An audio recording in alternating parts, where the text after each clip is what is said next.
کیا روس نے اپنے سونے کے 70% ذخائر فروخت کر دیے؟ میں ہوں عابد محمود مغل اور آپ دیکھ رہے ہیں بزنس پورٹ۔ ان سنسنی خیز خبروں کے پیچھے چھپی اصل حقیقت کیا ہے؟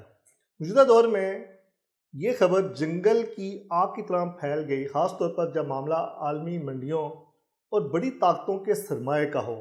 حال ہی میں سرمایہ کاری اور مالیاتی حلقوں میں خبر نے کھلبلی مچا دی کہ روس نے اپنا 70% سونا فروخت کر دیا۔ یہ سرخی کسی بھی سرمایہ کار کو خوفزدہ کرنے کے لیے کافی تھی۔ بظاہر ایسا لگتا ہے کہ روس معاشی طور پر دیوالیہ ہو چکا ہے اور اپنے آخری اثاثے بھی بیچ رہا ہے، لیکن جب ہم سنسنی خیز سے ہٹ کر حقائق کی دنیا میں جانتے ہیں تو کہانی کچھ اور ہی نکلتی ہے۔ آئیے افواہ سے حقیقت تک کے اس سفر کا جائزہ لیتے ہیں۔ افواہ کیا تھی؟ سماجی رابطوں کی ویب سائٹ اور کچھ خبر رساں اداروں نے یہ تاثر دیا کہ روس نے اپنے کل قومی ذخائر کا 70% حصہ بیچ دیا ہے۔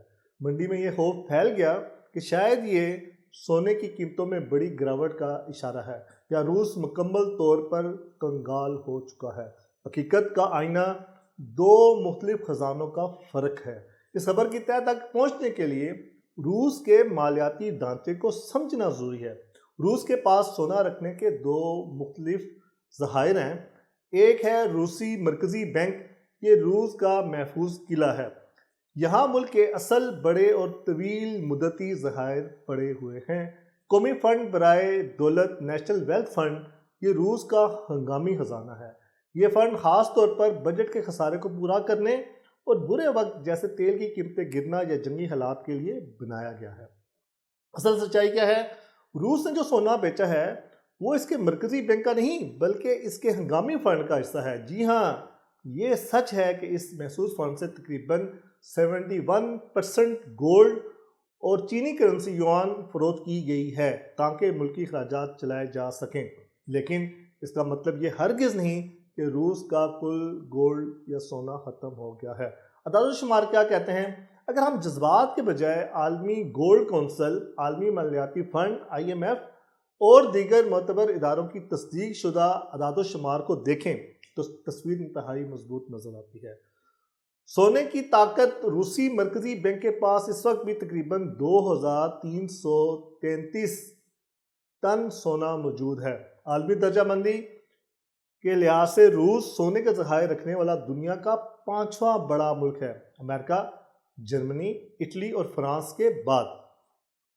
موجودہ قیمتوں کے لحاظ سے روس کے پاس کل مالیت کوئی $150 ارب سے زائد مالیت کا سونا محفوظ ہے جسے ہاتھ بھی نہیں لگایا گیا۔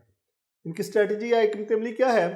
مغربی پابندیوں کے بعد روس نے ڈالر اور یورو پر انحصار کم کر دیا ہے اور اب اس کے کل ذخائر کا تقریباً 26 سے 30% حصہ سونے پر گولڈ پر مشتمل ہے، جو کہ ایک بہت محفوظ پوزیشن ہے۔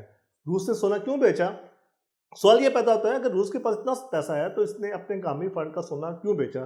اس کی 3 وجوہات ہیں۔ جنگی اخراجات، جنگ کے باری اخراجات ہیں جنہیں پورا کرنا، بجٹ خسارہ، تیل اور گیس کی آمدنی میں کمی کی وجہ سے بجٹ میں پیدا ہونے والا جو خلا ہے اس کو پورا کرنا۔ عالمی پابندی کی وجہ سے روس اپنے بہت سے دیگر اثاثوں تک رسائی نہیں رکھتا، لہٰذا اسے اپنے ہنگامی فنڈ میں موجود نقد اثاثوں کو استعمال کرنا پڑا۔ نتیجہ اگر ہم ساری اپنا بحث کا گفتگو کا نکالیں تو سرمایہ کاروں کے لیے اس میں ایک سبق ہے۔ یہ خبر سونے کے منڈیوں کے لیے کوئی تباہی کا اشارہ نہیں ہے۔ روس سونا دیوالیہ ہونے کی وجہ سے نہیں بیچ رہا بلکہ وہ اپنی حکمت عملی کے تحت ایک محسوس فنڈ کو استعمال کر رہا ہے تاکہ ملکی نظام چلتا رہے۔ ہمارے لیے اس میں کیا سبق ہے؟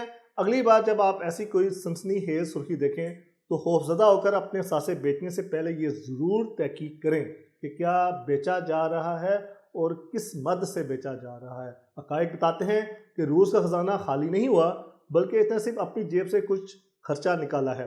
دیکھتے رہیے ایسی دلچسپ ویڈیو، اپنی رائے سے ہمیں ضرور آگاہ کریں اور رپورٹ ڈیجیٹل کو سبسکرائب کریں۔ پاکستان زندہ باد۔